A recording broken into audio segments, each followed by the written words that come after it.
আমাদের সমস্যা হলো দীর্ঘদিন যাবত এই ব্রিজটা মানে ভাঙা গেছে, প্রায় 1 বছর হয়ে গেছে। আমাদের সমস্যা জন্য এই ব্রিজটা কোথায় অবস্থিত? বিলাসচরা এসসি কলোনি।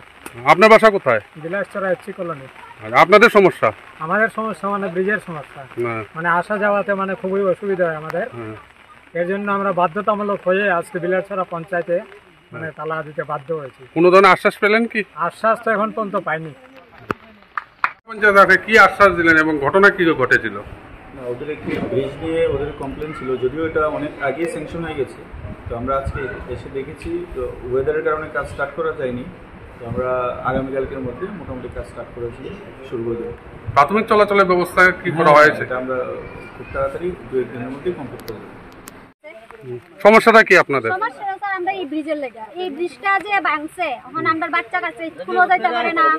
তারপরে কোনো রুগী টুগি হইলে যে আমরা লইয়া যাবো, কারণ আমরা রুগী বাড়িতে মরতে, আমরা টাকা পয়সা থাকলো আমরা রুগী চিকিৎসা করতে পারতাম, কারণ এই ব্রিজ ভাঙা আমরা যাবো কেমনে? কেন পঞ্চায়েতে ব্রিজ করে দিচ্ছে না?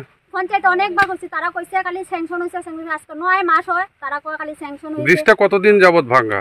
এটা প্রায় 1 বছর উপরে, 1 বছর উপরে ভাঙা। তারা কইলে স্যার তারা এটা কোন পঞ্চায়েত? এটা বিলাসচরা পঞ্চায়েত।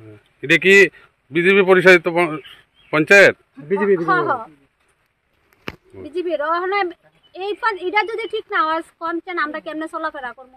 আমরা বাচ্চা কাচ্চা কেমনে স্কুলে পাঠাবো?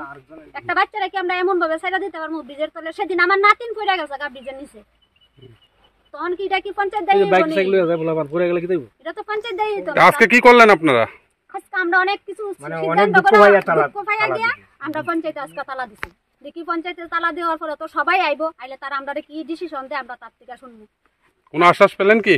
না, এখনো তো তারা আমরা লোক কোনো কিছু কইছে না।